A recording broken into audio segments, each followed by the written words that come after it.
Welcome back to another episode of the Fifth Quarter Podcast. I'm your host, Marcus Jones, the Bluff City Cowboy, coming to you live from Memphis, Tennessee. And we are back with a free agency episode of the Fifth Quarter Podcast. We're going to talk about all the things that have been happening so far in Dallas Cowboys Nation. And we're going to give you guys a little bit of information about what's actually been going on. There's been a lot of misinformation out there, so we just want to kind of clear up some of the misconceptions, clear up some of the terminology, and give you guys the accurate information about what's actually taking place. So joining us today, we got Miss Amanda Foster, the creator and co-owner of the DC4L Hello. Nation. So good to be back. We haven't had a show in a couple weeks. Yeah, it's been a while. It's definitely due though. Definitely do Yeah, a show because we got some stuff to talk about. So we definitely do.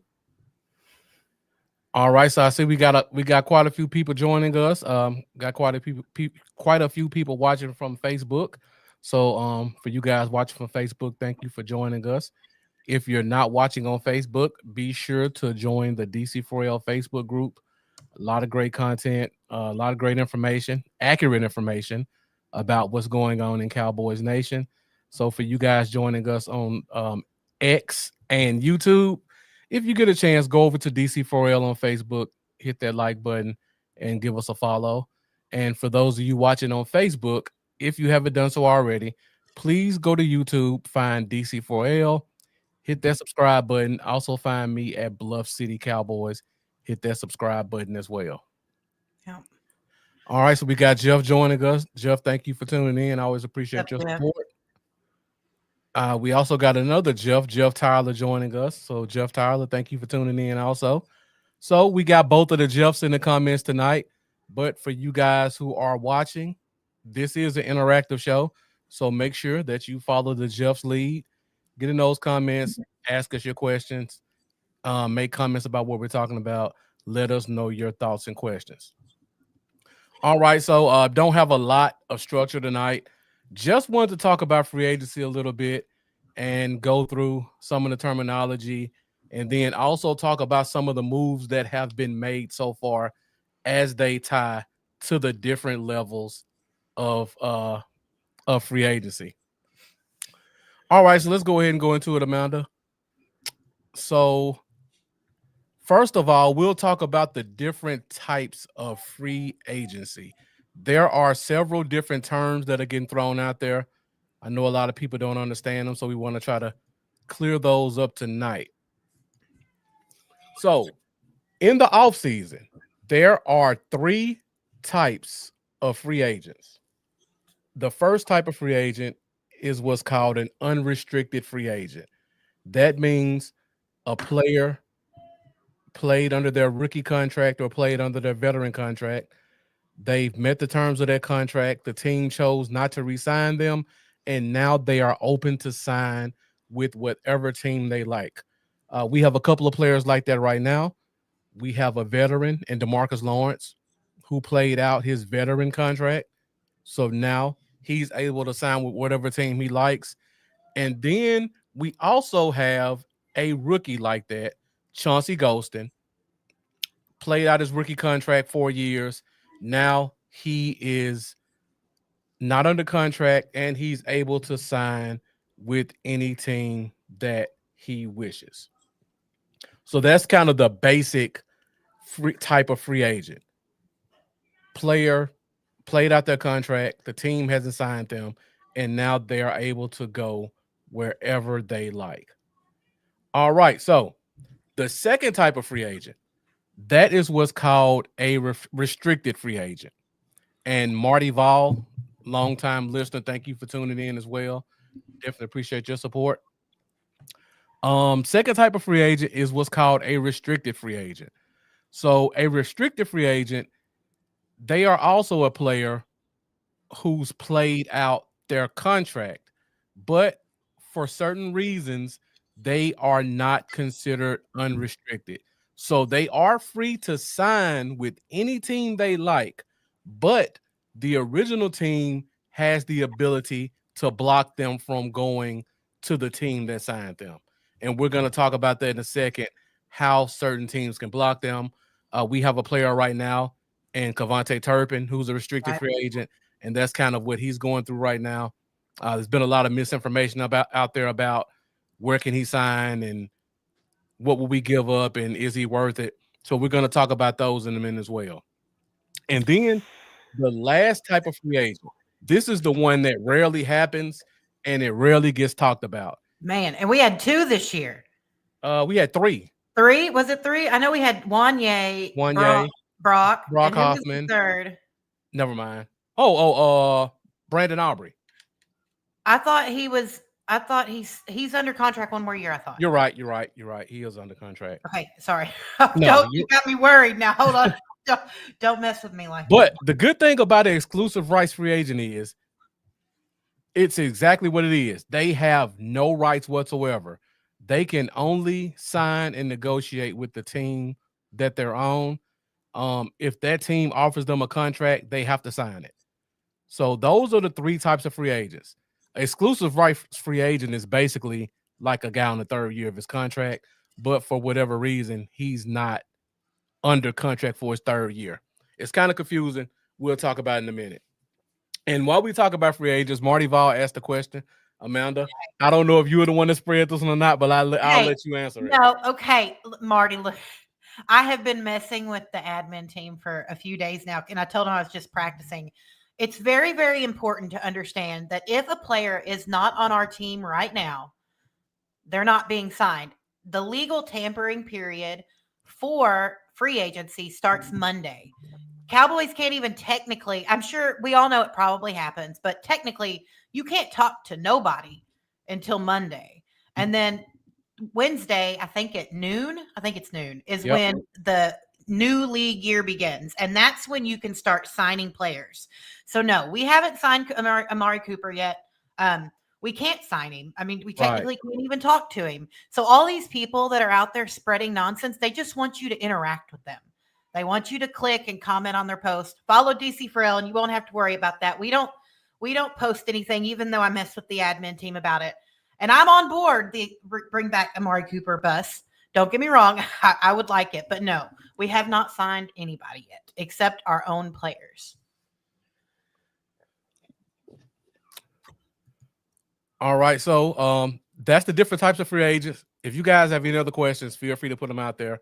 So let's move ahead and we'll kind of take a deeper dive into these types of free agents. So like I just said before, an unrestricted free agent. There are 3 ways that a player can be an unrestricted free agent. Number 1, it has to be a player who's played out their rookie contract. So all rookie contracts are 4 years.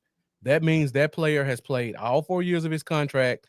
He's now entering his 5th year, and the team decided not to sign him. The second way to become an unrestricted free agent is if you are a veteran, and veterans are NFL players who have at least 4 years of NFL experience. So that means there's a player, he played out his rookie contract, the team signed him to a 2nd or 3rd contract, he played that contract out, and now he's open to sign anywhere. That would be your DeMarcus Lawrence, that would be your Eric Kendricks, that would be your, what's the running back's name? Rico Dowdle. You said Jordan Lewis. Those are people. Jordan Lewis, right. Those are veterans who played out their rookie contract. They signed a 2nd or 3rd contract, and they played that one out as well. The third way a player can be an unrestricted free agent is if they are a veteran who has been cut. So they had a contract, the team decided to cut them. Now they're open to sign with whoever they like. Those are the only 3 ways someone can become an unrestricted free agent. All right, so now we'll talk about restricted free agents. Now, a player who is a restricted free agent is a player who's only played 3 years on an NFL team. Now, remember, I just said that all rookies who are drafted are signed to 4-year deals. So there are some exceptions of how you could become a restricted free agent. One is you weren't drafted and you signed a 3-year contract, because players who are undrafted can sign 3-year contracts as opposed to 4-year contracts. So that would be a player like Cavante. um Cavante would fall under player one first player, yeah. Cavante Turpin was not drafted, played for the USFL. The Cowboys signed him as a free agent, wasn't drafted, wasn't in the NFL, signed a 3-year deal. Now you have to have 4 years to become a veteran. So this is his 4th year. So because he does not have 4 years to be treated as a veteran, he has to be a restricted free agent. And there's always players like that pop up. If there's a guy who was an undrafted free agent, he makes the team, he plays out his contract. That 4th year, he's not going to be a free agent. He's going to be restricted free agent. I believe Brandon Aubrey will be one next year. Brandon Aubrey will be one next year also, yes. He'll be a restricted free agent next year. Second type of player. This would be a rookie who was drafted, but they entered the NFL on either the NFI list, which means the non-football injury list, or they were suspended for a full season during their rookie contract. We've also had 2 players like this. Jalen Smith, when he came into the NFL, he came into the NFL injured. I'm sure you guys remember. I see we got Charlie joining us. Yeah, it's always easy to forget those running back names. So, players who have been in the league 3 years, Jalen Smith was drafted in the 2nd round. The first year in the NFL, he came into the league injured, so the team put him on the non-football injury list, which means either he got hurt off the field or he got hurt before he entered the NFL. Right. Just like I said, Charlie, you had the non-football injury list. Well, actually, Charlie, if you're on the team and you get put on IR for the year, that does count as a season. So it's only if you're on the non-football injury list that season does not count.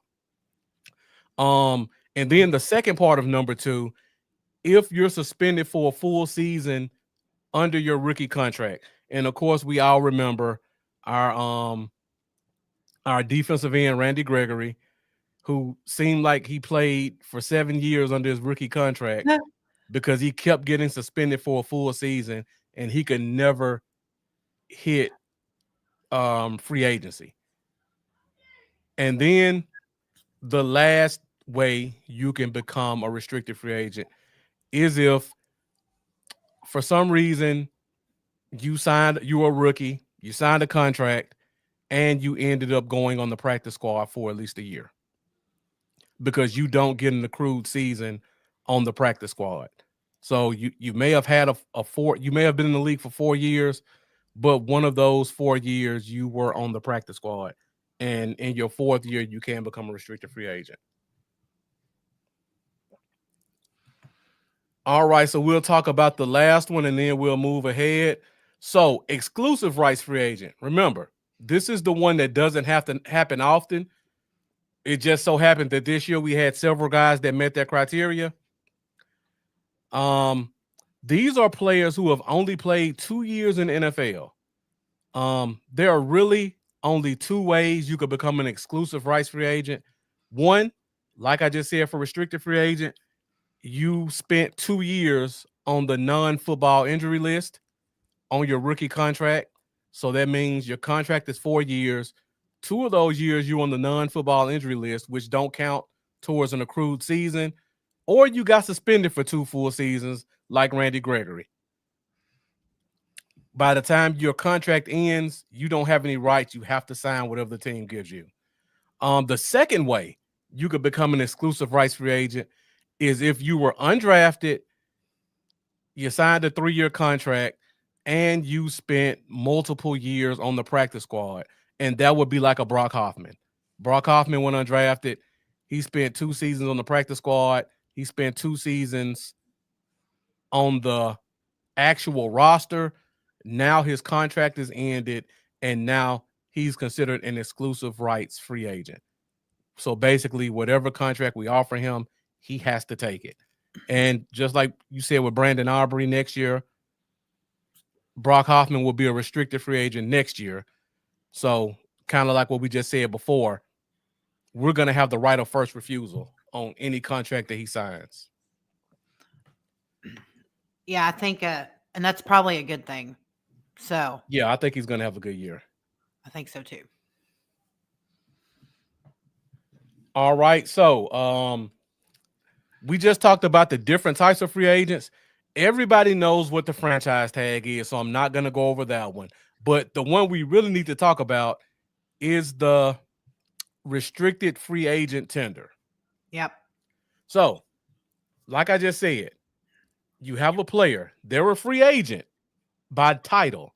They are able to sign with whatever team they like, but the team who they come from, if they put the restricted free agent tender on them, that team has the right to block them from going somewhere. Now, there are 4 types of tenders. You have the first round tender, second round tender, original draft tender, right of first refusal. So we'll start from the bottom and we'll go up. With each one of these tenders, there's a dollar amount tied to it. So right of first refusal, if the player signs that tender, their contract is $2 million. If they sign the original draft round tender, it's $3 million. If they sign the second round tender, it's $4 million. If they sign the first round tender, it's $5 million. That's what their contract is. So right of first refusal, that basically means you can negotiate with anybody you want.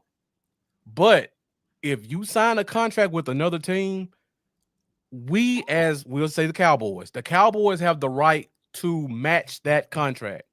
So let's say, for example, Turpin signed a right of first refusal deal, and the Commanders offered him a deal, 4 years, $10 million.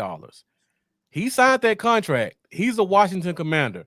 The Cowboys have the right to look at that contract and say, you know what, we'll match that. They scratch out the Commander's name, they put the Cowboys, and Turpin is now a Cowboy under a 4-year, $10 million deal. That's the cheapest level. The second level is original draft round. Now, that one is exactly what it says. If you're a player who's a restricted free agent, whatever round you were drafted in, if a team signs you to a contract and we don't match it, they have to give us back that draft pick. So, for example, with Jalen Smith, Jalen Smith was a second round pick, and he became a restricted free agent. He could have signed a contract with any team he liked. If that team signed him to a contract, we could either match it or we could say, you know what, we're going to let him go. We don't want to match it. That team has to give us the draft pick that we used to draft him originally, which would have been a second round pick. If it would have been a 4th round pick, 5th round pick, 6th round pick, what have you, same thing. Now, if you have a player who's a restricted free agent and that player was undrafted, you don't get to use the original draft round tender because they weren't drafted. So in that case, you either have to put that player on a second round tender or a first round tender. The second round tender says he can sign a contract wherever he likes. The Cowboys get a chance to look at that contract. They can either scratch out their team's name, put their name there, and this guy just signed a contract with us, or we can let him go, and that team has to give us a second round pick in return. Same thing with the first round tender. They would have to give us a first round pick. I would expect next year we're going to probably put a first round tender on Brandon Aubrey if we can't get a contract signed. Yeah, I think we have to. Yeah, you can't do a second round tender. No, too many people will be willing to drop a second round on a kicker that reliable.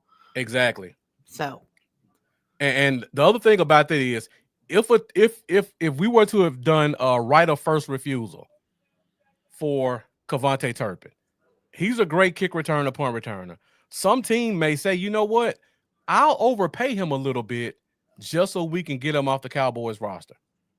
That would be cool.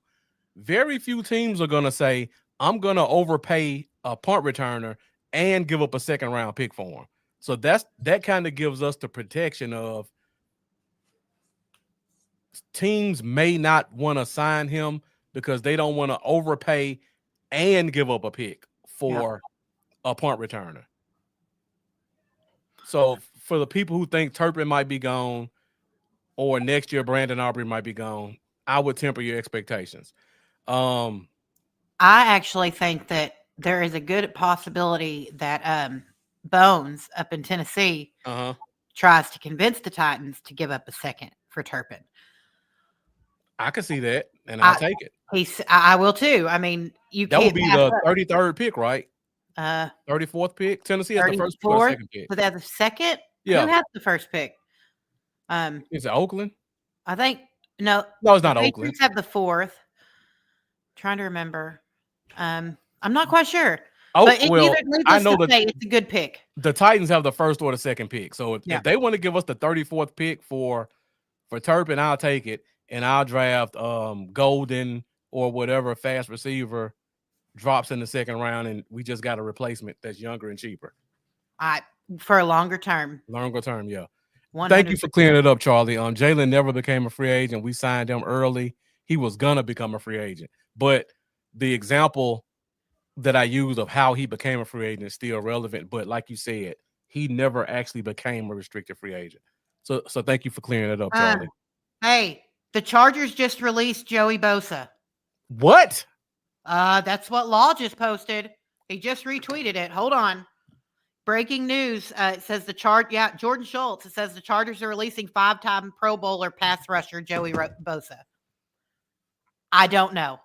That's crazy that they put Joey Bosa and kept Khalil Mack. Wow. That's gonna shake things up. Well, we definitely need to get Mike assigned now because somebody's gonna offer him a contract. Wow. All right, so you're right, Charlie. Though he is injury prone. I don't disagree, but someone's going to offer him a big payday. We already let Crosby fall. We don't need it to get any higher. Yeah, there are teams out there with a lot of money. Washington. Chicago. Yeah. Jacksonville. Wow. Teams that have $60-70 million in cap space and nobody to use them on.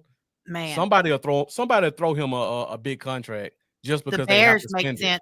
I think Johnson would love to have him on that team. Wow.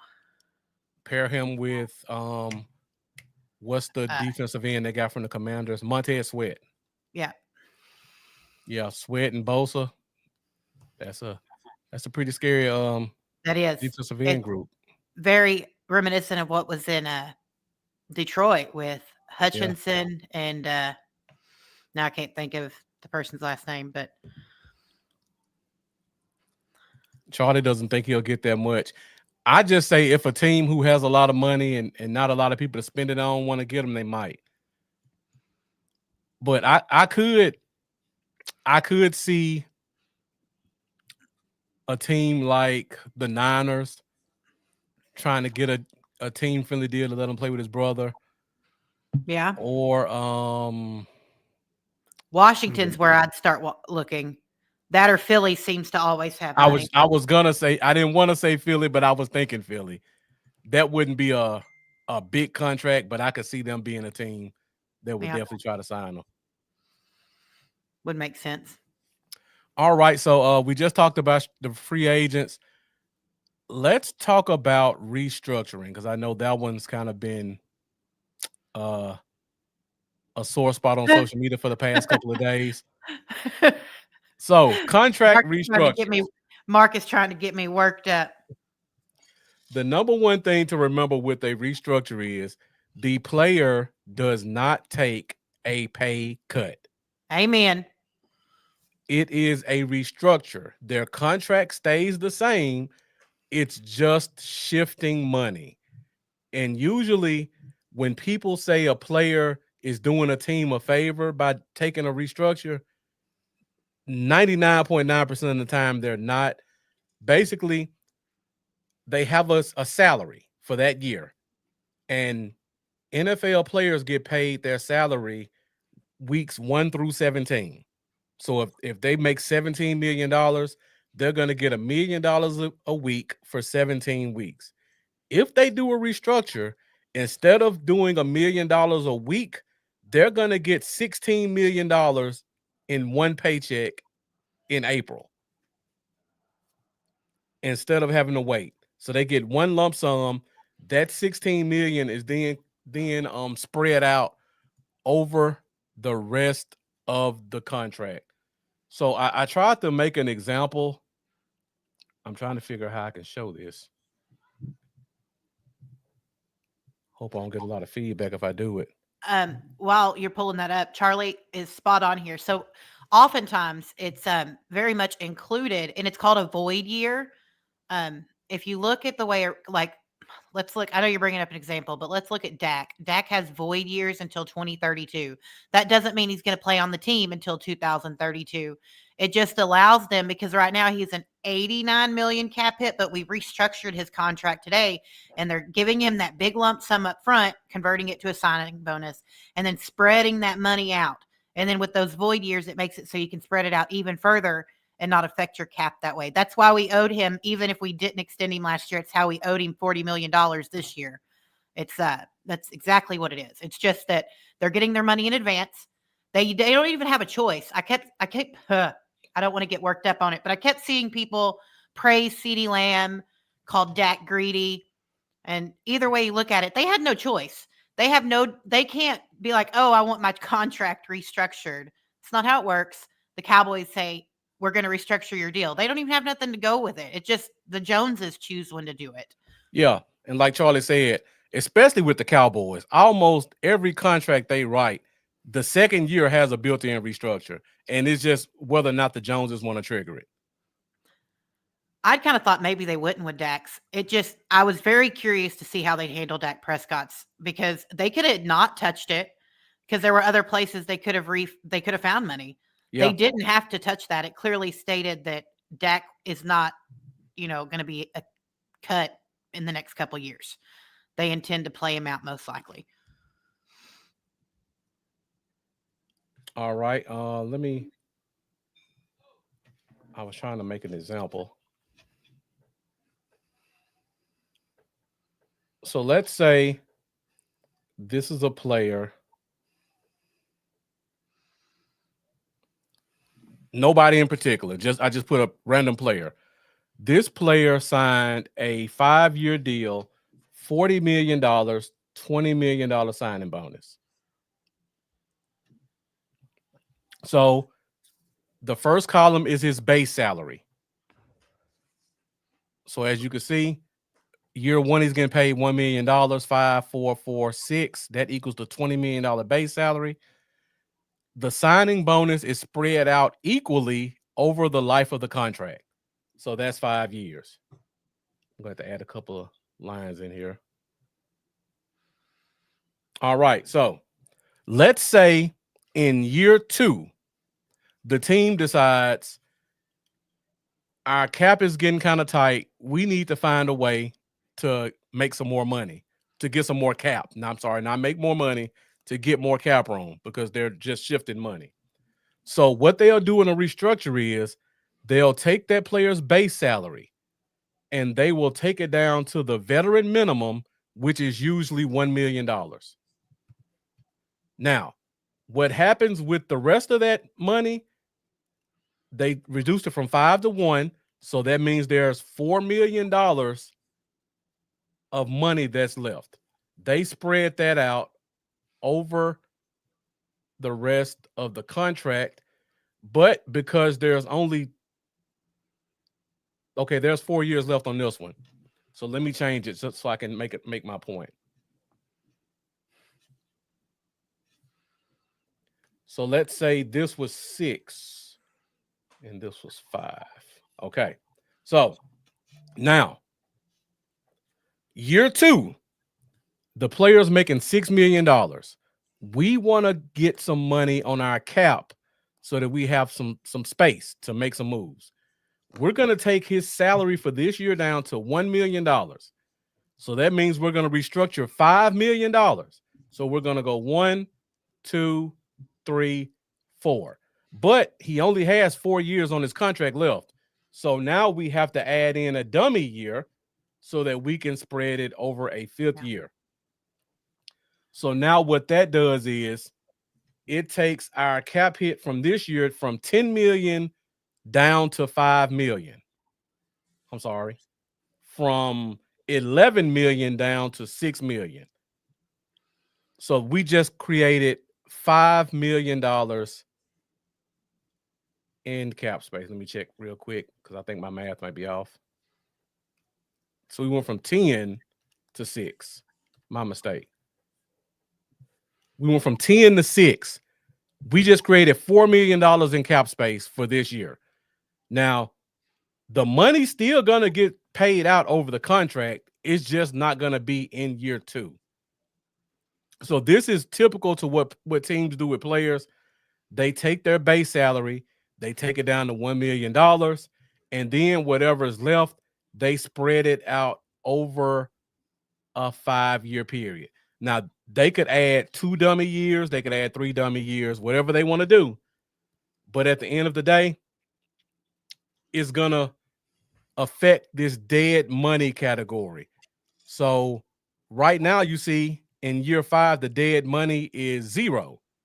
Because they restructured, that number now becomes 2.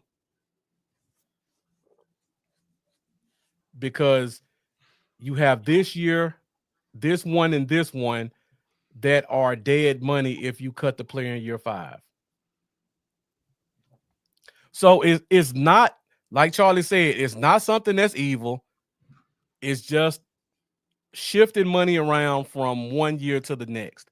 Now, eventually, teams have to pay the piper, but when they do, it's only a 1-year hit from whatever this dead money amount is. So, for example, like this year, D-Law is not going to be on the roster.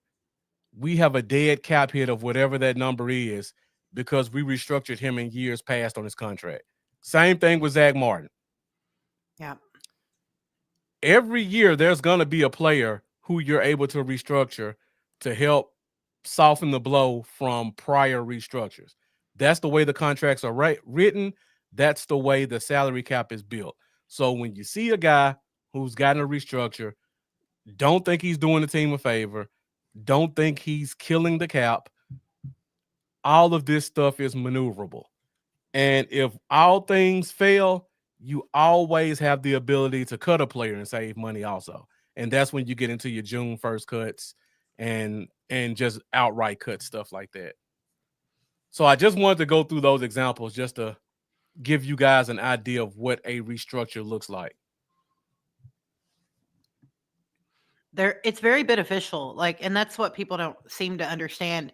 And I didn't realize how many people actually thought a restructure meant it was like a pay cut, like they're not getting a new contract. I think that's one of the most important things. Right. They're not losing money. Money's not going away. It doesn't disappear. You got to pay for it eventually. A lot of people refer to it as kicking the can down the road. Exactly. Look, yeah, you're kicking it down the road. But the thing is, with the way the salary cap is exploding, like it's going nuts. There's so much money. Like, what did we jump up? 30 million this year? Oh, it's 20. Was it 20? Yeah. Like it's going to keep increasing. So it's really not evil at all, like Charlie said. So yeah. So it's really all about just cap manipulation. Take care of 1 year, go to the next. And for most players, it's going to be a while before you actually get that big cap dump, because a player like CeeDee Lamb, for example, if, knock on wood, CeeDee Lamb doesn't get a major injury, he's going to see a third contract. So that restructure we're doing right now, by the time he gets to year 4 on his contract, they're going to end up doing a new contract, and then they're going to spread that out another 4 to 5 years. Yeah. And by that time, you'll have players like Tyler Smith, probably Micah Parsons, whoever we draft in the first round this year. Those guys, by the time we get to CD's really big cap hit, we'll have those guys that we can do restructures for them or sign new contracts that'll give us cap space. So it's just a revolving cycle. I was about to say a revolving door. It's just a revolving door. one guy's cap is going to be big. You're going to have another guy who's going to either take another restructure or sign a new contract that's going to help the cap. Charlie kind of added on to that. The money is a lower percentage of the cap because the cap goes up every year. That player plays, he eats up dead money. Exactly. The cap's going up every year. I mean, the fact that to watch a game on Sundays, you have to have 5 apps and 5 apps on your TV and probably one on your phone. All of that money is going to the cap. And it doesn't seem like they're going to be stopping anytime soon. So the cap is always going to go up. And these contracts are always going to get bigger. $20 million under this cap is a higher percentage than it is next year. That's 100% accurate. I can say Goodell did say, I think I'm allowed to say this. I hope I'm allowed to say it. Goodell did say in that Zoom call that we had, because I got to talk to him, one of the questions from one of the fans of the year was, had they considered a cap on any positions? And he said, it sounds like we'd been sitting in their office. So I'm going to assume that they are considering capping the cost at some point. And I would guess the quarterback position will be that first one because it's so out of hand. Absolutely. It's a mess. All right, so we've been here 37 minutes. Views are still pretty steady. So thank you guys for joining us. Get in the comments. Let us know if you have any questions about anything we've talked about, any of the players that we've currently signed or are planning to sign. So now that we've kind of given you guys a basic rundown of restructures and free agency, let's talk about some specific players. So the first big shoe to drop was the Osa Odigizua contract. So we've got our star defensive tackle signed for the next 4 years. I believe it's a 4-year, $80 million contract, if I'm not mistaken. I think the guarantees are $40 million and the signing bonus was 20. I'm going off the top of my head. I don't know if you can remember. It sounds accurate. 4 years, I think so. I'm pulling it up right now. So yeah, it's 4 years, $80 million. It's a $20 million signing bonus, and it says $58 million guaranteed. So another thing before we move on, when you see a contract, don't pay attention to the total amount. Don't pay attention to the average per year. Don't even pay attention to the total guaranteed. The only thing that really matters in a contract is the signing bonus and how many years are guaranteed, because they're going to put a lot of fluff in those numbers because the agents want to make it like they did their jobs, and the media likes to incite emotion in the fan base by making you think players are getting way overpaid. So for Osa's contract, it says $58 million guaranteed. The numbers haven't come out yet, but I would assume that $58 million is probably broken down. The signing bonus of $20 million, that's part of the guarantee. His contract for year 1 is going to be guaranteed. That's probably $1 million. That's $21 million. The contract in year 2 is probably going to be guaranteed. That'll probably be $10 million, $12 million, but it's going to be restructured. So that gets you up to 32. And then after that, it's probably going to be a lot of, if he's on the roster, the 5th day of the league year is guaranteed, this and that. Those don't even matter because teams can cut them before that date, and then they're out on the street. So that's just fluff. But overall, I think it's a good contract. Amanda, what are your thoughts on this contract? First of all, I'm very, very impressed with Jerry Jones. First of all, I fully expected Tuesday to have the tag.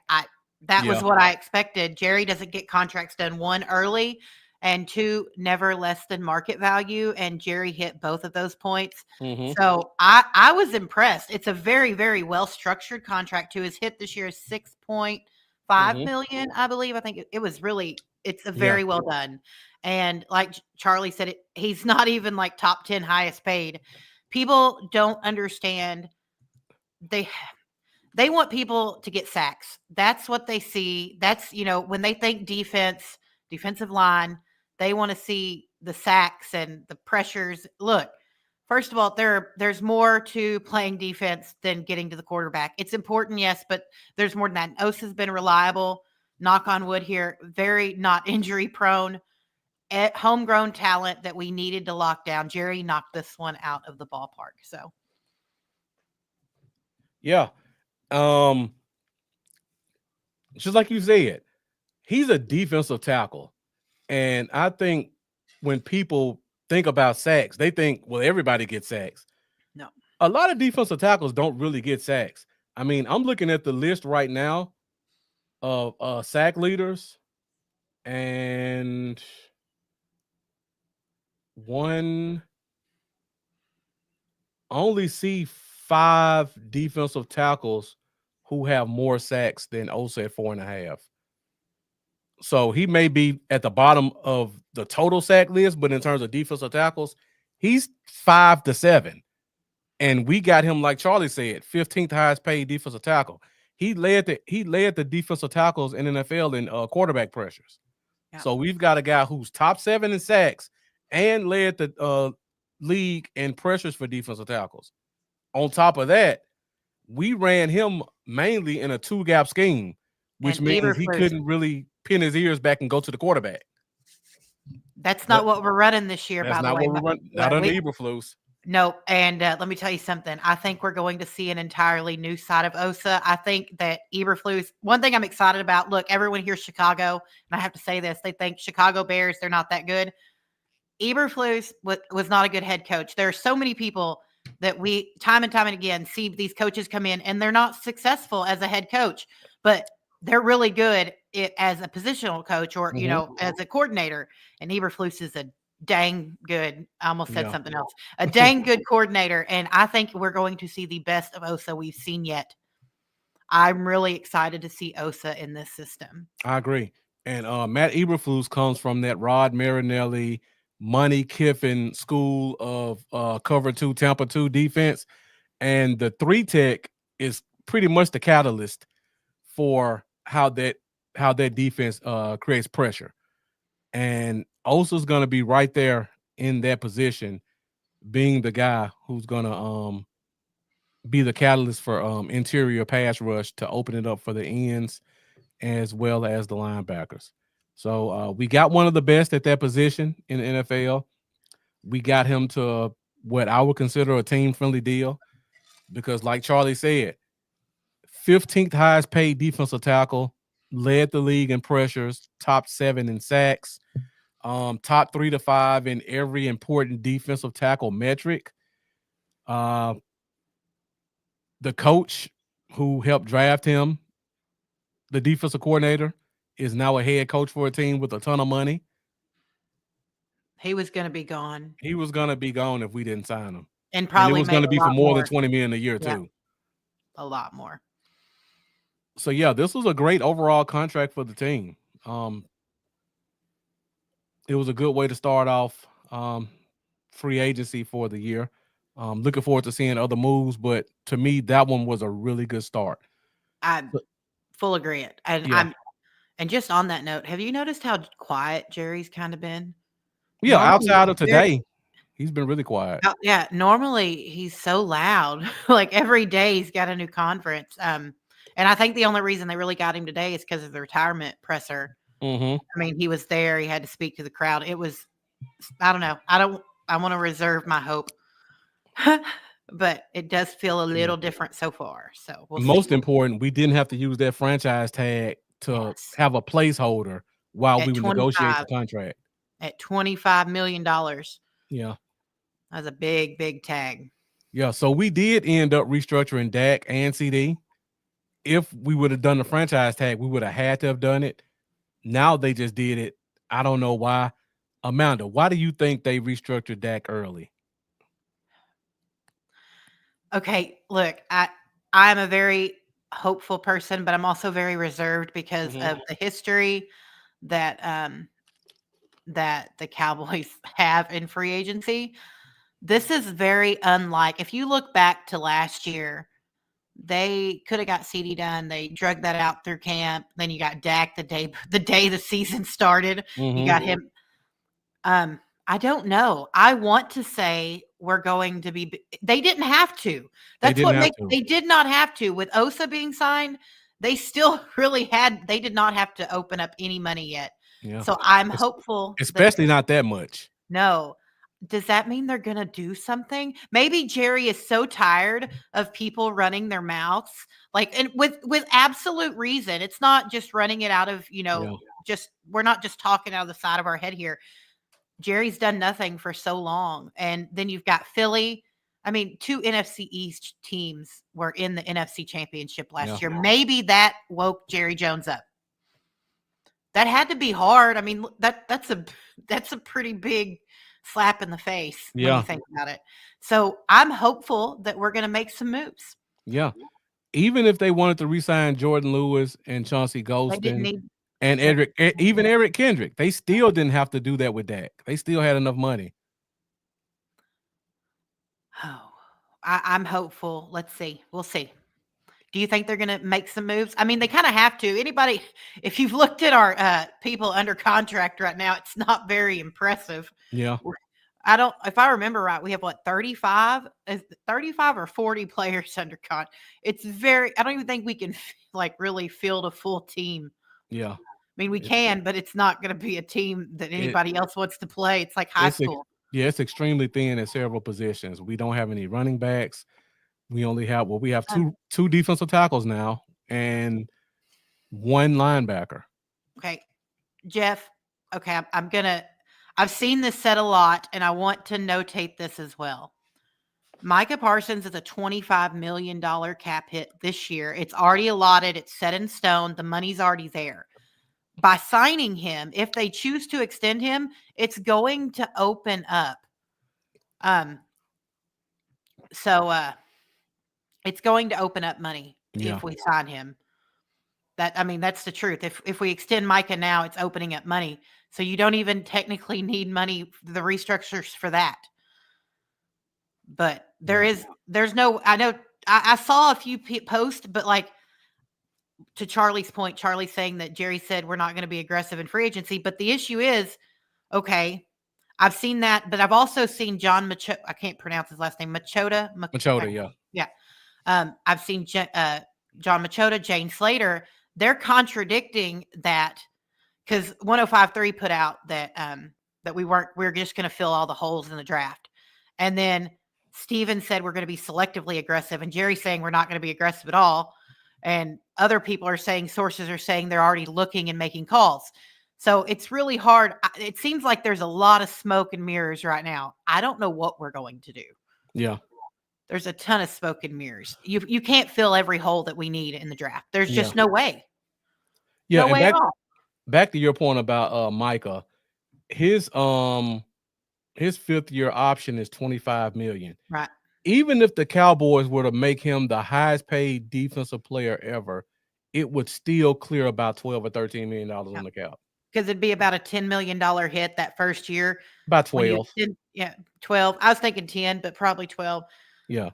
See, I'm right there with Charlie. Exactly. Signing Parsons opens up, and what you get from extending Micah opens up money for your draft class. I don't know why we opened all this money up. I will be blown away if we don't do anything. I'm expecting to not do anything because I don't want to get my heart broken. So I'm just living in the world that Jerry's just opening up money for no reason. But I do want to hope that we didn't do it for no reason. That's kind of what Charlie feels like. He says it's the smart thing to do. Percentage of the cap takes up in future years will be smaller. Plus, they don't list that money they can roll. They don't use the money they can roll it over. Me personally, I think they're gonna make a bunch of moves.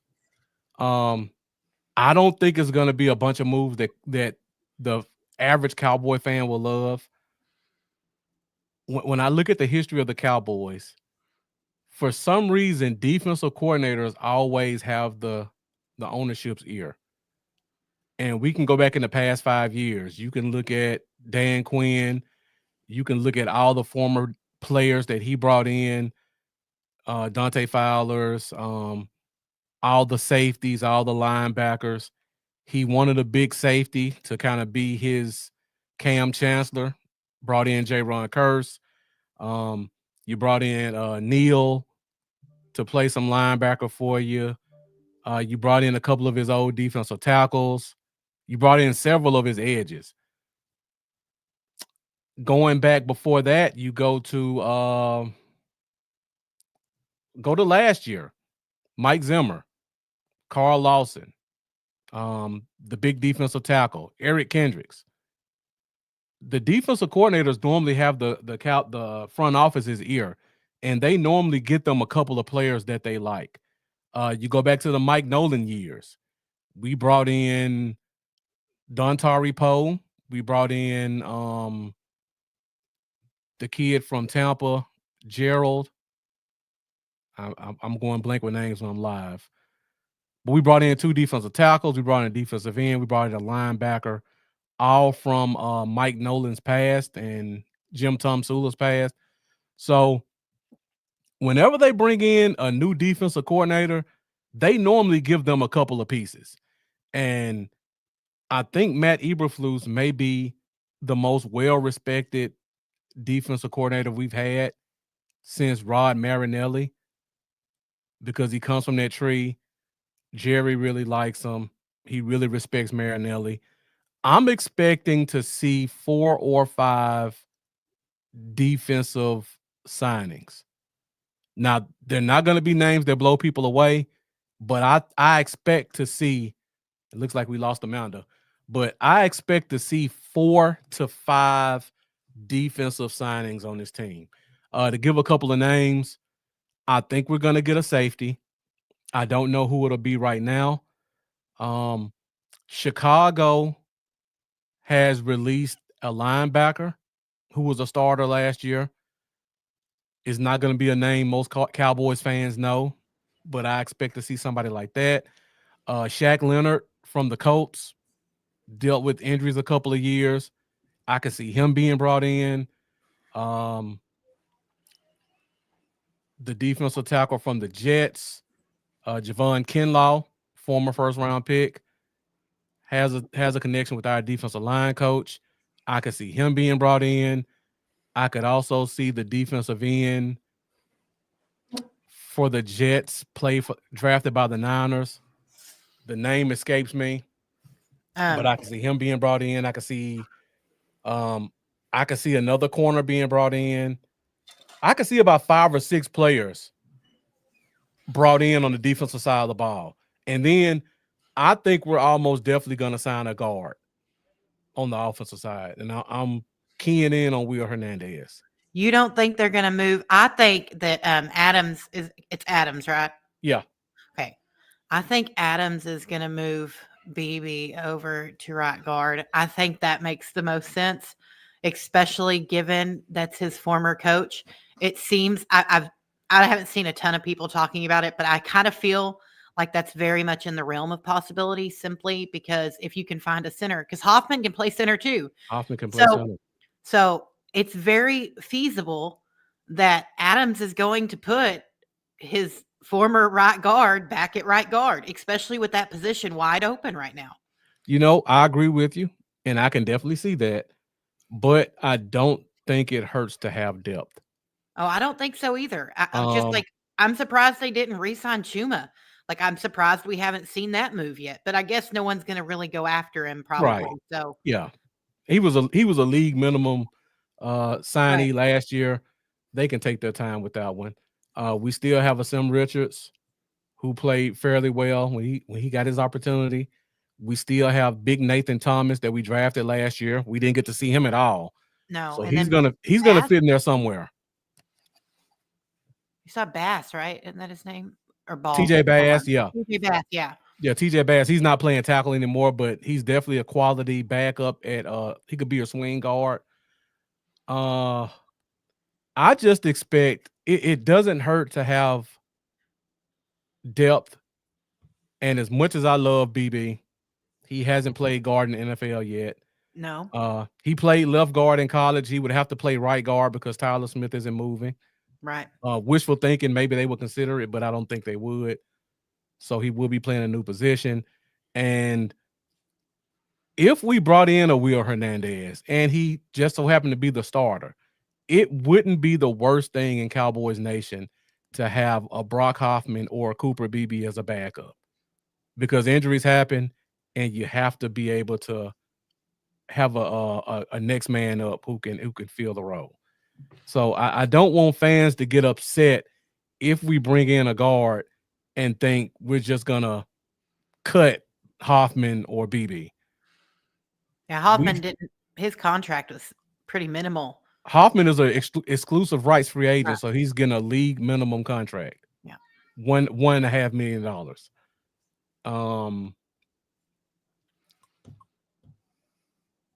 So you bring a guy like Hernandez in. Remember, we had Connor Williams. He was a backup for 3 years, third round pick. So it's not unheard of that a third round pick is a backup on the offensive line. I mean Connor McGovern, my mistake, not Connor Williams, Connor McGovern. So it wouldn't be the worst thing in the world if Hoffman or BB was a backup. But I do expect to see them bring in a guard, at least for competition. Because if you're gonna have a run game that's an inside zone scheme, you want to have a guy who can help implement it.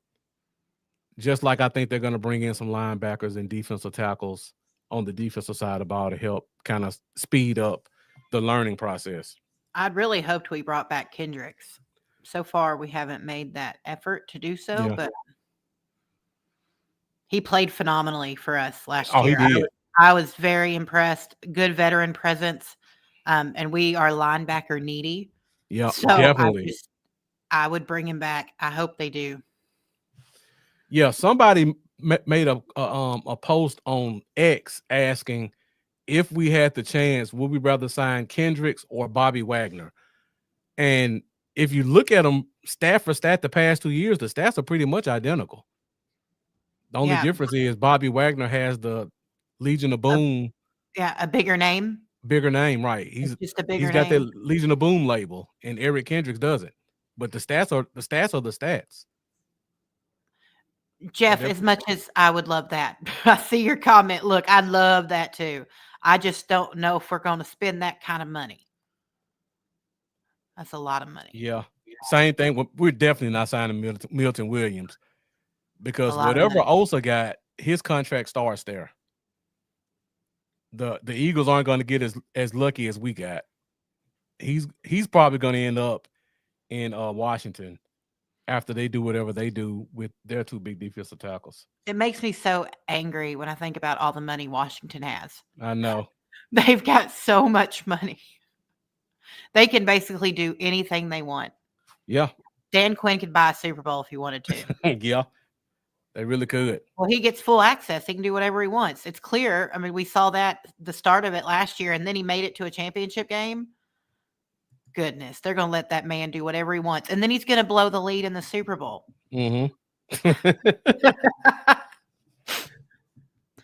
Possibly, Jeff. Yeah. So Solomon Thomas is the name I was thinking of. He was a former 3rd overall pick for the Niners. Our defensive line coach was in San Francisco the year he was drafted. He's been kind of an underperforming player, but when he was with the Niners, he played more defensive end than defensive tackle. I don't think that was his best position. So if we wanted to get a backup for Osa, I think Solomon Thomas is going to be on the short list of guys that we signed. Not a name that fans are going to be excited about, but he knows the scheme and he knows how to be productive in it, and he's going to be a quality backup. So I think we're going to see a lot of names like that. Solomon Thomas, Javon Kinlaw, may bring Carl Lawson back. Just quality names to give us depth and a veteran presence as we transition into a new scheme. Delvin Snellings, I just put that comment up here and I won't even say anything about it. Is that you, Zeke? That must be his backup account. I'm kidding. Sorry. That sounds very Jerry-ish too. All right. So, since we're on the topic of running backs, Amanda, and we don't have to go into the draft, but we're going to have to sign a running back. Where do you think we go? You think we're bringing back Dowdle, or you think we're looking somewhere else? I think we're going to bring back Rico. He ran behind a pretty rough line, and they Yeah. didn't even really start utilizing the dude until Dak went Yeah, like down, week 11. like until Dak was done, right? So Mhm. I think that's what they're going to do. That makes the most sense to me. I think they're going to bring back Rico as your vet, I agree. and then I think they will go third round for a running back. I Mhm. know y'all. I know everybody wants. I know. I know y'all don't Everybody like wants him, hearing yeah. that. I know everybody wants Ashton, and it's not that I don't think that he will be successful. I just don't think that the Cowboys currently in the situation they're in. I mean, I'll look at the board on draft day, but I just don't. It's such a deep running back draft. You don't have to spend a first on a running back. You don't have to. There's so many quality people that can come in and probably put out the same production, and it's going to cost you a lot less. Yeah. And I mean, and then you've got Philly out there giving a 31-year-old man $21 million on an extension when he just got there. He's on Yep. the second year of his deal. So I just don't see the need. I really don't. I don't see the need to draft running back in the first. But I will say this: if Tet falls to 12, I will run to the podium and announce it for Jerry. If Jerry doesn't want to do it, I will. Yeah. It's just not worth it. I want, and there's some decent running back veterans out there. We might not even draft a running back. That wouldn't surprise me either. Now that would surprise me, Amanda. If they Well, it surprised me last year, but oh, at this point, I don't trust Jerry. So, I mean, who knows? We might go Deuce and Rico. now I'll say last year didn't surprise me as much, only because if we didn't take one in the second round, I didn't expect us to take one because it was a really top-heavy draft. There are a minimum of 7 running backs in this draft who I think are better than the best running back in the draft last year. Wow. That's, to me, that's how deep this running back class is. I would take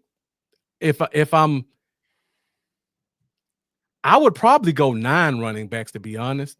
Wow. I'm saying 7 conservatively that are better than Jonathan Brooks and the kid they took in Arizona. Oh goodness. The guy that plays From with Florida Connor. State. Yeah. My brain When I just go broke. live, I forget names, but yeah. I know There who. are Yeah. Trey Benson. But to me, there are 7 guys who are as good or better than Trey Benson in this Wow. draft. And I did an exercise. I wish I could have made the screen for it, but I did a list of the criteria of a team who's gonna take a running back in the first 3 rounds.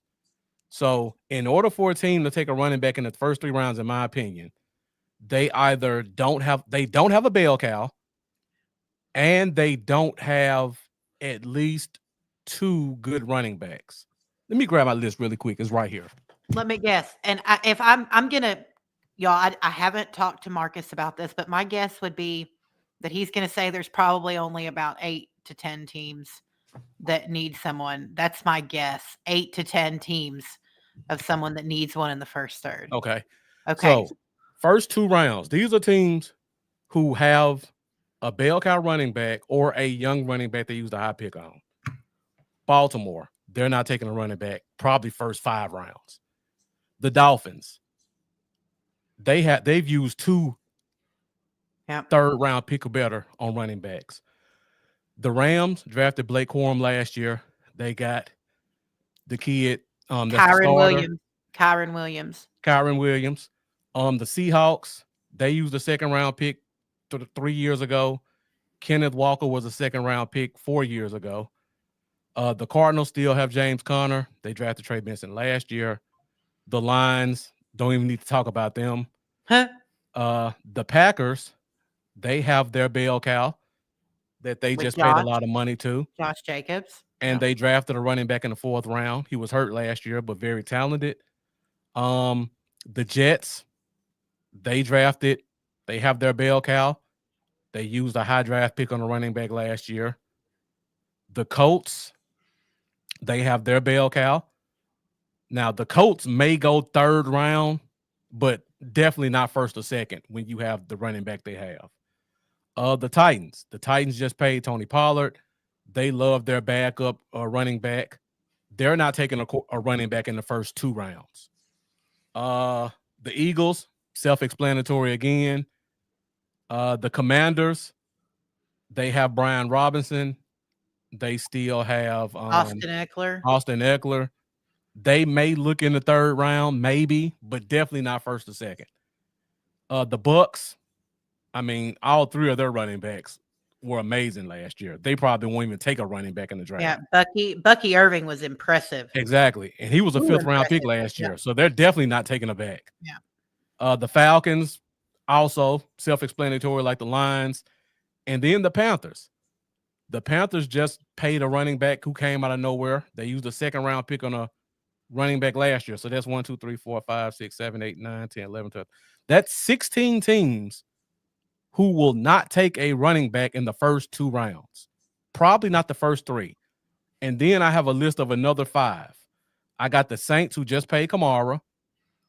They may take a complimentary back. Maybe 3rd round. Definitely not first. Probably not second because they have a lot of needs to fill.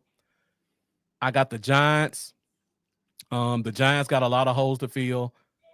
Their rookie played pretty well last year. He had 1,000 yards. And they signed a running back in the offseason last year that is getting paid a lot of money. The Bills, their running backs are all really talented. And then the Texans, Joe Mixon, they may take a back in the 3rd round, but definitely not first or second. So, and then I have an asterisk by the Niners. You don't know what's going to happen with McCaffrey, but the kid that Isaac Guerrero, 4.3 speed, 220, they may give him a look. And then they still have the other kid who's a restricted free agent this year. So I just gave you guys 22 teams. Wow. That I was spot on. I said 8 to 10 teams that need a running back in the first 3 rounds, and that's it. So that's 10. Yeah, I was spot on. And no, we didn't plan this. I was guessing. Well, that's all we need. Yeah. And then if we go through those teams, I mean, obviously we got Dallas, but the Bears the Bears may take one. Swift was pretty good, but Ben Johnson loves running backs. I would probably put them in the short list. The Raiders will definitely take a running back, not the 1st round. Probably not the 2nd round. They need a lot of help. The Titans aren't taking one. The Titans aren't taking one. So I'm trying to think of everyone ahead of us. And if I just, well, that's what we're talking about, William. Yeah. That's exactly what we're talking about. We don't expect it. I personally, it's going to be the way the board falls, but I don't think that that's the pick. But I'm even talking about the 2nd round, though. I just named you 22 teams who probably won't even be looking for a running back in the 2nd round. Yeah. So you could easily with the way the board's going to fall. Yeah. I mean, let's talk about Jacksonville. Jacksonville's a team not on this list. They still have ATN. Tank played really well in his absence. Yeah. Are they going to pick up a running back in the first 2 rounds? No. When they just cut Christian Kirk? Nope. And their offensive line looked awful and their quarterback got hurt for the year? I mean, it's a lot of teams like that. I mean, they may need a running back, but are they going to really spend the money on one? I'm going to look at draft order real quick, and I bet we can easily decide here. And I mean, and this will tell you if Genty, because I mean, he's not very well fall to us. And the problem is most Cowboys fans are going to riot if that's not the person that walks up and pick. And I know they will.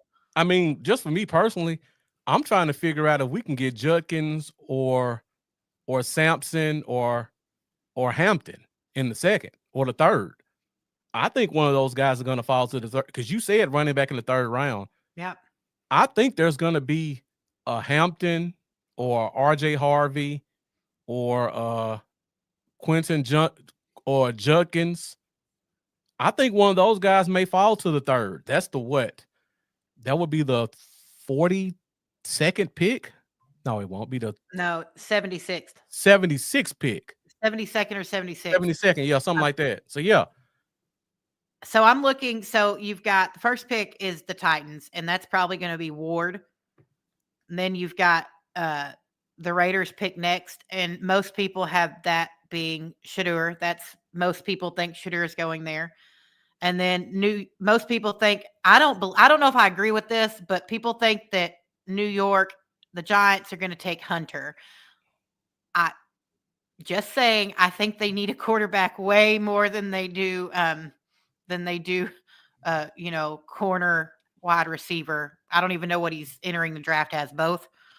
So, and then you've got the Patriots, Jacksonville, the Browns, the Jets, the Panthers, the Saints, the Bears, San Francisco, and then us. Yeah. So, and even the mock draft I'm looking at right now, of course, has number 12, has us taking Genty. It's really gonna, I don't know. I don't think we're gonna take him. Cleveland won't take a running back at 2. Nope. The Raiders have to take a quarterback. They have to. I mean, you look at that list. Yeah. I don't see how Genty doesn't fall to us. The only way he doesn't fall is if Chicago or maybe San Francisco if McCaffrey gets cut. It's basically 10, 11, and 12. Right. That's it. If they're cutting McCaffrey, I hope somebody picks up a phone. I know he's injury prone, but I'd take that option. I'd take a flyer on it. But I'm even talking about like second round. I mean, let's look at the rest of the draft. I just gave you 22 names. No. So let's go through the names I didn't name, and let's see if you think they'll take a running back in the second round. I didn't name the Chargers. They could possibly take a running back in the second round. Maybe the first. I could see the second running back available taken by the Chargers. Pittsburgh. I didn't name them. They have Najee and Najee's a free agent. Oh, is he a free? They haven't re-signed him? No, they haven't. Interesting. So he's gonna go somewhere, and it's gonna knock another one of these 10 teams off the list. Denver has a lot of needs. I cannot see them going running back first 2 rounds for their needs. Cincinnati needs offensive line more than any team in the NFL other than Jacksonville. Yeah, they just cut someone else too. I think I saw. They just cut someone else, right? Yeah, so really. Cincinnati's not taking a running back. Who else am I missing? The Jets. I said the Jets aren't taking a running back. New England. I don't even know who's New England's running back. They're going. Who is New England's running back? I don't know. Oh yes, I do. It's Ramondre Stevenson. Oh, Ramondre Stevenson, right? So let me look at their backup. But they got to get receivers though. They got to get a lot. This draft I'm looking at has them taking, let's see, Abdul Carter. Okay, pass rusher. Yeah, on the edge. So yeah, a team like the Patriots, they have to take a receiver one of their first 2 picks. Yeah.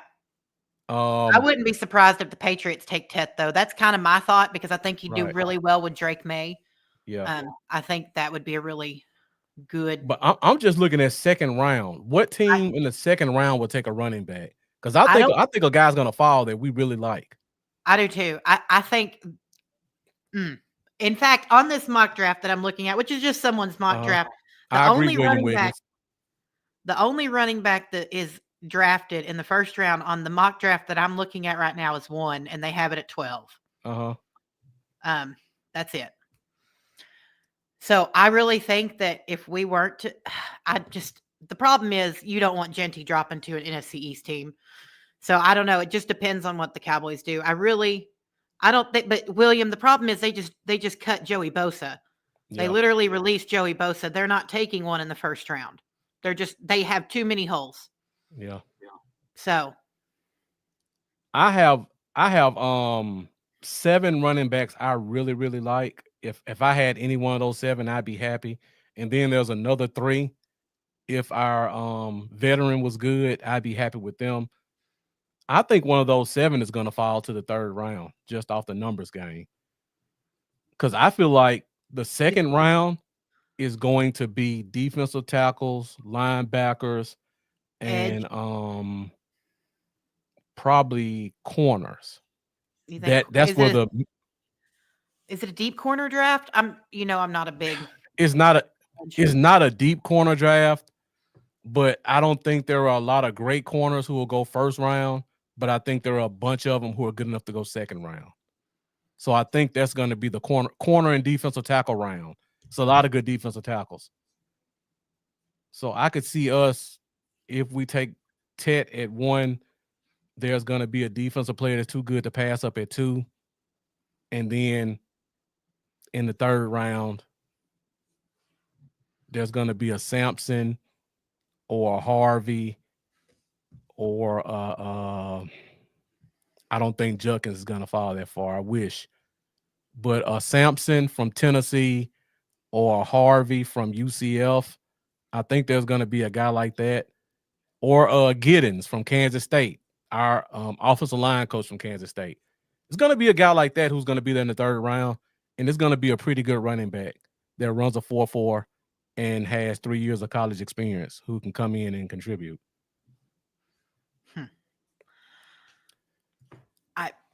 We could say it, Zeke. Someone else said that earlier. Wow, yeah. That's a lot of money they saved up. That's a lot of money. Wow. What is that one dude? Is there a Hampton that's in the draft? I think I keep seeing people talk about that's really good, I guess. Yeah, is Hampton that Ohio from State? North Carolina. North Carolina. Okay. Yeah, Hampton. I think Hampton's going to be the second running back taken. I wouldn't be shocked if the Chargers take him in the 1st round. You think so? Yeah. I think, just because of their coach, he likes to run the ball. They got the receivers. They may need a pass rusher now, so I don't know. I have a question. So just a hypothetical. So, we discussed earlier how we keep hearing things that are very, very contradicting. Mm-hmm. Do you think that this whole might pass on Genty in the 1st is smoke and mirrors to keep people from taking him, thinking the Cowboys will? Because we also heard they wanted to move up in the draft. We heard they were talking about moving up. Could you repeat the first part? I couldn't hear the first part you said. Sorry. So we keep hearing all of these contradicting factors. Mm-hmm. They're not going to take Genty. They're not going to take a running back. They're not going to do this. They are going to do this. Mm-hmm. They're not going to go into free agency. Is it smoke and mirrors so that Genty does fall to 12? Because you look at our coach. Our coach loves to run the ball. Yeah. He would have to change everything. And right now he has no one to run the ball. So is it a smoke screen? I could see it possibly being a smoke screen. It depends on who's on the board, honestly. Personally, I think if Tet and Genty are both there, we take Tet. I really would love to see Tet fall. That's the dude is just something else. I think he would be great with Dak. But because there's too many, the running back draft I think the running back position is probably the deepest in this draft. 100%. With that, it's just, and I know everybody gets stuck on the name too. Cowboys fans think about the Tyler Smith situation, how mad everyone was when we took Tyler Smith. I was also one of them. Okay. I have had to, I've had to ask for forgiveness because I was so mad because he was a penalty machine. I was very heated when we took Tyler Smith, but it was the right choice. So is even though if Cowboys fans get mad, I'm really thinking it'll be okay. I remember last year, everybody was like JPJ or nothing. Yeah. We got a pretty good center in the 3rd round in Cooper Beebe. We sure did. JPJ had a good season, but we still got a very talented guy who came in and gave us quality snaps as a starter in the 3rd. Yeah. I hope we don't mess this up. But I will have a better idea of what I think this team's doing when it comes to the draft when we get to Wednesday. Yeah. That's what the first week of free agency will tell me if this team is different or if we're a repeat of last year. I would be shocked if the Bears don't take Genty. I really think that Johnson, that's just like it to me that That to me, that's our what's the word? That's like Ben Johnson's bread and butter. Look at Detroit and look at who they had, Gibbs and Montgomery. That was insanely good. Mhm. So that to me, it just makes sense that that's something because you could pair him with Swift easily and be perfectly fine. Yeah. And don't forget, they just traded for 2 guards. Yeah. Teams don't trade for 2 guards if they don't plan to run the ball up the middle. And there's no better back in the draft than Genty to do that with. And Swift can be a change of pace guy. It wouldn't surprise me with how much we paid Dak for it to be a 60-40 split, Charlie. It wouldn't surprise me. I just want to run the ball. I'm so tired of not running the ball. Your run game is married to your pass game. The run game opens up the passing game. The passing game helps open up the run game. You know, those two are kind of tied together, and the Cowboys tend to run away from one of them. It never fails. Yeah, I don't think we're gonna run the ball more. I think when we do run the ball, we're gonna be more effective, and that will help the passing game. So I feel like in this scheme, we're gonna have some more explosive runs to get that safety out of the secondary, bring them in the box a little bit. I expect to see a lot more second and short, second and 6 instead of second and 8, second and 9. I definitely expect to see a lot more play action and bootleg in this game. And I think a successful run game will make teams actually think we are running it when we are doing play actions. So I think those things are going to help.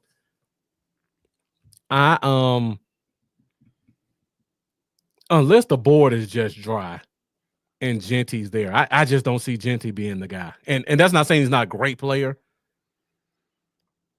I'm just going by what I feel this team's direction is going to be. And I know a lot of fans are going to hate to hear that.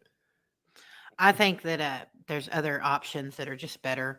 When I look at I don't watch a lot of college football, but when I look at the top prospects, because I do it every year, I don't know. I'm not sold on signing Ashton. So drafting, not signing. Huh. Yeah, I'm just still looking at the draft list right now. If we don't take Genty, how far would he fall? He wouldn't fall past Denver. I don't think Denver would take a running back in the first. Well, he definitely wouldn't fall past Pittsburgh.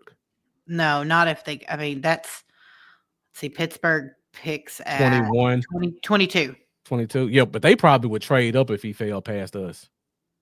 I would think so. Because there are a couple of teams I could see trading back.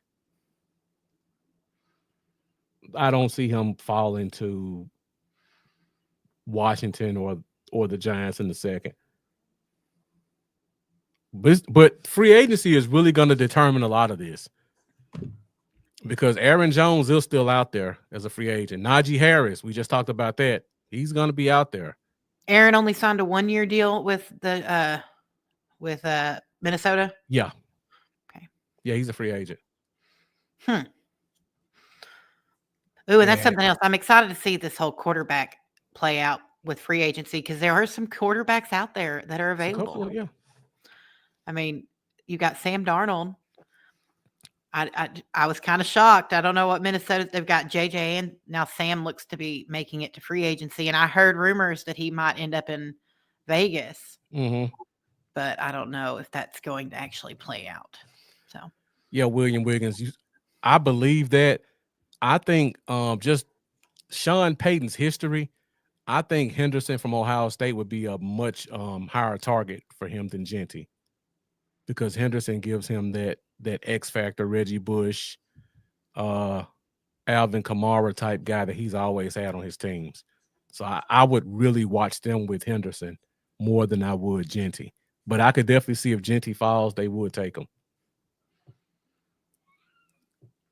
But yeah, in the first 2 rounds, I'm expecting Genty, Henderson, Hampton, and maybe a 4th running back. I'm expecting at most 5 running backs to be taken before we take our 3rd pick. in the third round. And that's going to leave a lot of good running backs available. Oh, we talked about a lot of drafts. We had an hour, 25 minutes. Jeff asked the question, what pick would you trade back to and still pick up Genty?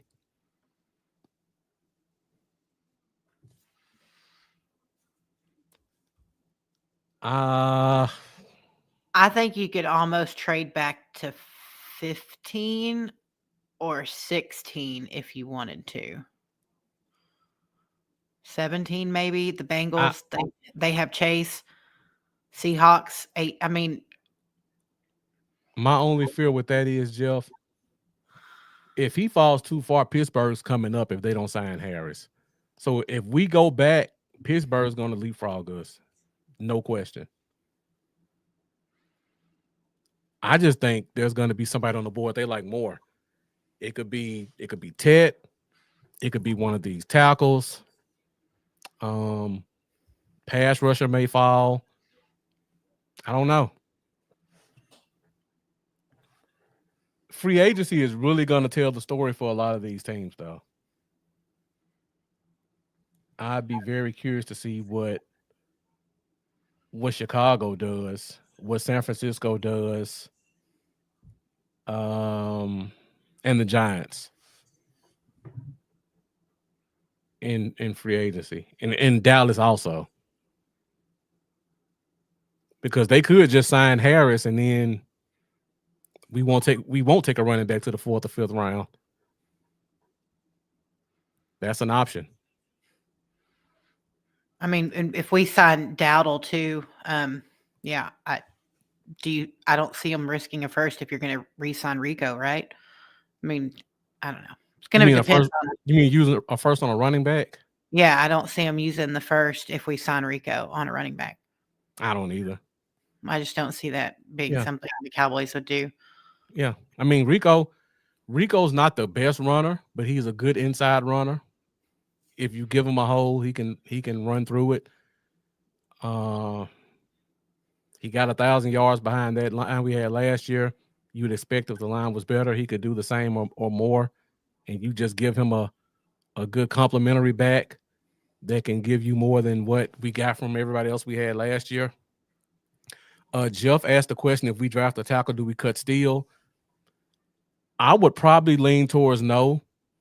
The same reason I just said about Cooper Beebe.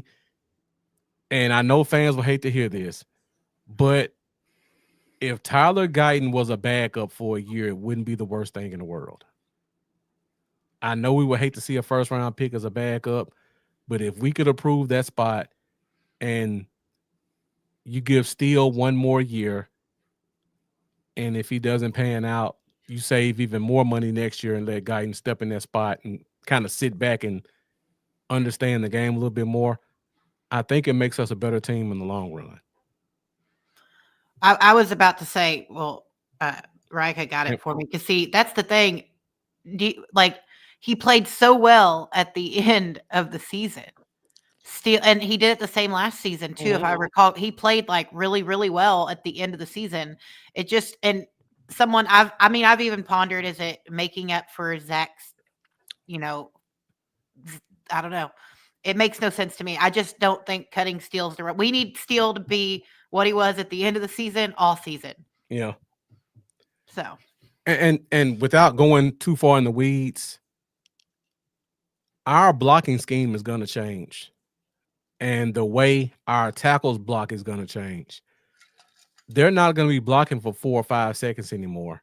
It's going to be closer to 2 to 3, and doesn't sound like a lot. But when you're playing tackle, blocking for 2 less seconds is going to mean the difference between giving up 6 sacks or being a borderline Pro Bowler. And I feel like, especially for a player like Steele, who has almost a 7-foot wingspan, if you're not making him go into a 7-step drop and then wait for a guy to come into his chest, and you let him use those long arms off the line and immediately grab and snatch, I think that's going to make him a better player. And he's already one of the top 15 run blocking tackles in the NFL, despite what his pass blocking looks like. And if we're going to put an emphasis on running the ball, I think you want to have the best combination of run blockers out there as possible. And again, if we were to upgrade left tackle with I can't even pronounce his name. Is it Immobu? I can't. I don't want to butcher his name, but there's going to be 2 or 3 tackles. One of them might fall. If you took one of them, put him at left tackle, Guyton sat for a year, wouldn't be the worst thing in the world to me. Tyler Booker out of Alabama replaced Zach Martin. Probably lean towards. I think Amanda talked about this earlier in the show. Don't be surprised to see BB getting some looks at guard. You got TJ Bass, who stepped in well at guard. You got Brock Hoffman, who stepped in well at guard. You drafted Nathan Thomas last year, 6th round pick, but that kid is big, that kid is athletic, and that kid has a mean streak, and he got hurt. We've got some guard options on this team. It's all about what combination makes the best combination. And everything's going to look really different I know Shoddy was here, but I'm excited to see. I just hope the line gets better in general because it was very hit and miss last year. I don't know. And you could see Dak's panic on his face the whole half the time. Yeah. It was a mess. So I think you get a good line in front of Dak and it'll be fine. Hopefully he returns to the form he was in last year in 2024. I just got to hope for the best at this point. So I think the new scheme we're gonna see a lot more movement with the guards. So I think that's gonna help also with some of these young athletic guards that we have. BB's pretty athletic. Bass has short arms, but he has a lot of athleticism. Nathan Thomas, he's just a big athlete. Reminds me a lot of Lyle Collins. Not as athletic, but pretty close to everything else. So I'm looking forward to seeing him get a chance to compete as well. And then we still have Asim Richards, who can play guard or tackle. So we got some options. I don't think it's going to be as hard as people think to replace Zach Martin. I mean, it's going to be hard to replace Zach Martin at his best, but not the Zach Martin we saw last year. I'm glad I love Zach, but I'm glad he walked away. You play too, there is such thing as playing too long. And that ruins, what you've put in. I mean, granted, it'll never take away what you did, but people tend to remember, the worst besides all the good. So I'm glad he walked away. We'll miss him, I'm sure, but we didn't really miss him this year when he went down. So yeah, we did. All right, Amanda, we're at an hour 35 minutes. I got one more draft question for you. Okay. And I know you say you don't follow the draft a lot, but I'm just going to give you a scenario. Okay. So there are 2 players, and Black Diamond Chavez says, I think a wide receiver 12 makes sense. There are 2 names that have been thrown out there for the Cowboys. One is Luther Burden from Missouri. One is Ted McMillan from Arizona. So I'm going to ask you, which scenario do you like more for a wide receiver drafted? Luther Burden, 4'3", 6 foot. His tape was not good his last year. His year 3 was really good. Last year, not so much. The other 2 years, not so much. Really, just one great year surrounded by 3 average years. So would you rather have the speedy, smaller receiver with 1 great year, 3 average years, or would you rather have the big receiver who's not as athletic, but he has 4 years of great tape? I don't think there's a wrong answer. I'm just curious, which one would you prefer? Tet plays better on the outside too, doesn't he? Or is he a slot guy? I don't watch enough college football, so that plays into who I would pick. Who's the better outside threat? Ted's an outside guy. I thought so. Burton's best year was in the slot. When he played outside, he was okay. Go ahead. He tested better than most people thought, and that's why his his draft stock kind of went back up to being considered top 12. Anyone wondering why I'm asking that, it's simply because if you get someone in that plays predominantly in the slot, you're going to take away, as Marcus very vehemently has said, you take away where CD shines. Mm-hmm. That's where CD shines. So I'd go Tet simply because, yeah, you might one good year doesn't, and 3 average years is not better than 4 great years just because you're a little less athletic. So I'd still take Tet over, I think. I saw in some of the drafts, Luther was falling to 15 or 20. So, yeah. So like last year, Luther Burton had 60 catches, 600 yards, 6 touchdowns. The year before that was his big year, 1,200 yards, 9 touchdowns. Then the year before that, 300 yards, 6 touchdowns. So he had that one great year surrounded by 2 average years.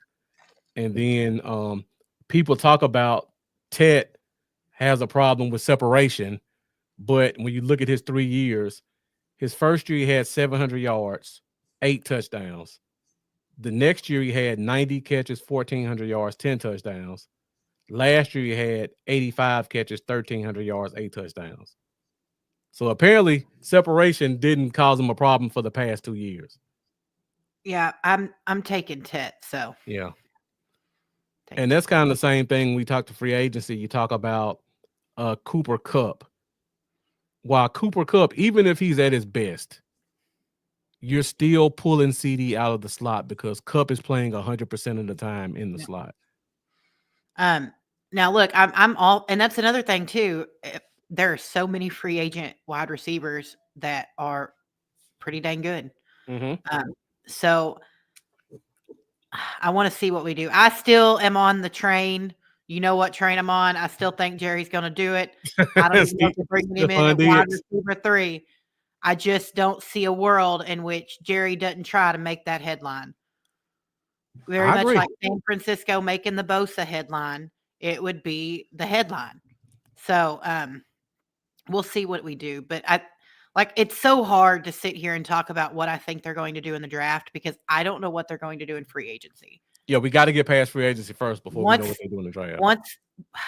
Talk to me next Friday, and I'll let you know if I have any indentation. I hope we're active. I mean, we got the money to go play. Yeah. Come on, Jerry, go buy a Super Bowl. I will sit in cap hell for years just to watch my team hoist a trophy. It's been a really long time. So I personally expect to see 5 signings next week. They're not going to be big names, but I think we're going to sign 5 guys, and I think at least 3 of them are going to be in the front 7. I think we sign one big splash player. I really, really think there's going to be one splash signing. I don't know why. Give me an example of what you consider a splash. Oh, man. Let me see here. And you mean like a signing, not a trade, right? Because I don't think we'll trade for anybody. Can you imagine if they announced we traded for Myles Garrett or something on a Wednesday? That would never happen. I know, but wouldn't it be a nice Wednesday? Mm-hmm. I'm trying to think. Someone. I don't even know if I guess it would be more of a trade that would make the splash, wouldn't it? Amari Cooper. No, I'm kidding. I'm just joking, y'all. It's not a splash, although I think it's a good signing. I think it's a strong signing if you go after Amari. But man, my brain just broke sitting here after an hour and 40 minutes. I can't even think. And I'll have the answer, of course, probably in the after show when Marcus and I are sitting there talking. Oh, okay. Would you consider Chris Godwin a splash? Perfect. That would be a great one. Or a Christian Kirk would also be. And it's not that I even am a big fan of Kirk, but I think he fits the box that you're looking for. Okay. I'd love to see a Bosa sign. I don't think it's happening, but that would be a nice splash. Man, I don't have the free agency list sitting in front of me, but there's a few people out there. If we trade for Cooper Kupp, I'll riot. I'm not in that mood. I think he's just not worth it. A DK Metcalf, too much money, risking, giving up draft capital, and he's going to want paid. No, thank you. Let me ask you this question. We'll get out of here. Okay. Would Amari Cooper be considered a splash to you? No. Okay. And I only want Amari if he's very low cost. And I love Amari, and I think he's still great. He's a phenomenal route runner. And him and CD together were very, very good. But no, I wouldn't consider it a splash. It would make me happy, but it's not the splash that you're looking for. Okay. See, my brain's broken. I can't even think now. Zeke, that's your splash player. Goodness, that's gonna make me so mad because see, I'm gonna have a name as soon as this is over with. Of a splash player? Yeah, that's what I'm looking at my free agent list for the. Are you sticking with wide receiver? Um, I just went to the top 50 free agents. I just pulled it up too. Well, I got 101 actually, but T was signed. Let's see. Jeff asked the question, while you look it up, can Diggs effectively play outside as an X? I think he could. The problem is he won't be available probably till November. Okay, so here I've got one for you. Okay. A realistic one. A realistic. I don't think anything's happened. But a Trevarius Ward, because Okay. you need a corner. I think that would be a good splash play that I could see happening. Okay.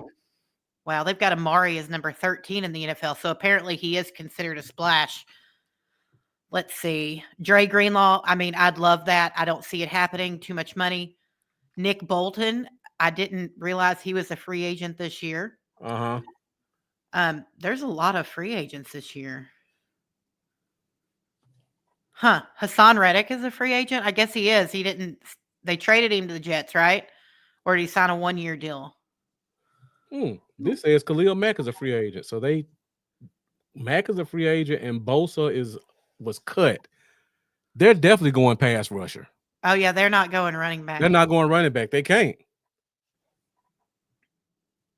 So yeah, that's where I'd start. I think Trevarius. We need a corner because I mean, look at Diggs. Diggs is most likely not going to be ready for the first week of the year or first game of the season. And Carson's good, but you've got Bland, which Bland also needs signed. So I wouldn't maybe Tyler Smith's also coming up due. We've got so many players going to be due money. So maybe Charlie's right. They're just rolling money over to get ready for the next few signings. Mm-hmm. Oh, Charlie thinks they're going to roll the money over for next year. It's very possible. But I think I'd like to see a Chris Godwin or a Ward. Those would be my two splashes, if you want to call it a splash. I think that would make it. And the thing, it's just Greenlaw's phenomenal. And I understand injury. It's not anything, Jeff. I understand injury. Don't get me wrong. There are certain players that I do believe coming off injury, their price is affected. I think his play speaks for itself. And I truly do not think it's going to take that much off of his asking price. What do you think, Marcus? I think we lost Marcus. Hold on. We did. But that's why, Jeff, I really do believe that it wouldn't cost that much money. See if there's anything else in here we're missing. See if Marcus pops back up. Yeah, my internet's starting to go out. I saw you. I was sitting here reading through comments, waiting to see if he'd pop back in. Yeah. Is it storming there? No. Oh, because we had like 80-mile-per-hour winds yesterday, so it was absolutely insane. Yeah. But I think I think that was a sign I need to get out of here before I completely go out. We're at 1 hour 45 minutes. Been a lot of great free agency talk. So thank you guys for joining us. A lot of great questions, a lot of great comments. We will keep the ball rolling. Next week, free agency. The new league year officially opens on Wednesday. So Monday is the illegal tampering period. Amanda kind of brought it up earlier in the show. So teams are going to kind of get a chance to talk to free agents early. You'll probably see a lot of guys who will be projected to sign when the league officially opens on Wednesday. So hopefully we come back next Wednesday and we have a couple of signings we can talk about. We'll also talk about some of the guys who are available. So I'll probably go through this top 50 list, see who you there, Amanda? Okay. Yeah, I'm here. Okay. I was making sure my computer didn't go out. So Just yeah, had I go. someone told me that DeMarcus was signed, and I've lost my mind. So apparently, I've lost my mind today. I don't know why everyone thinks DeMarcus Lawrence has been signed. Did I don't miss know. something? Like, I've had so many people argue with me about it today, and I'm like, did I miss that? I don't think so. So I can tell you what probably happened. Somebody probably made a post from 2 years ago, and people just saw the headline and didn't open it to see it was from 2022 when he signed that 2-year deal. I can almost guarantee you that's what that makes happened. sense. Because I remember back when Randy Gregory was a free agent, that happened quite a bit. Or when he was suspended, When he was and suspended. you kept seeing stuff pop up about he was reinstated. Yeah, I remember that. Yeah, so next week, free agency, first day of the league year opens next Wednesday. We should have a lot of free agent talk. And from there, we'll start to go into the draft. I got a couple of people lined up to come join us and do some draft talk. So it should be a lot of great content leading into the NFL draft at the end of April. Once again, if you guys haven't done so already, make sure you like, make sure you hit that subscribe button. Make sure you continue to join us every Wednesday, 8:30 Central Standard Time for the Fifth Quarter podcast. I'm going to try to be more consistent now that we're getting closer to real football. So next week, 8:30 Central Standard Time, the first day of the new league year, we'll definitely do some free agent talk about the salary cap a little bit more, talk about the signings we've made and the signings we can make. So make sure you guys continue to stick with us, Fifth Quarter Podcast, Facebook, YouTube, and Twitter. You can join us from the Bluff City Cowboys page, or you can join us from any of the DC4L Facebook pages. I want Amanda to sing on one show soon. No, you do not. You do not. Jeff. I have no Jeff, I see clue your where that question. came from. I saw your question about Greenlaw. I like him. I would rather have Nick Bolton if I had a choice, because I think he's just a monster of a linebacker. I think there's going to be some options that our staff likes that may be a little bit cheaper. I don't think Greenlaw is going to be cheap because he's coming off an injury, because he's still one of the best linebackers in the league. I don't think he's going to take a prove-it deal. I agree. All right, so that's pretty much all we have for this week's show. Thank you, Amanda, for joining me tonight. Definitely appreciate Thank you you. tuning in and encouraging me to do a show tonight. So I really appreciate that. Of course. And once again, thank you guys for joining us. We will see you next week. And as always, let's go Cowboys. Thank you guys for joining. Bye, y'all.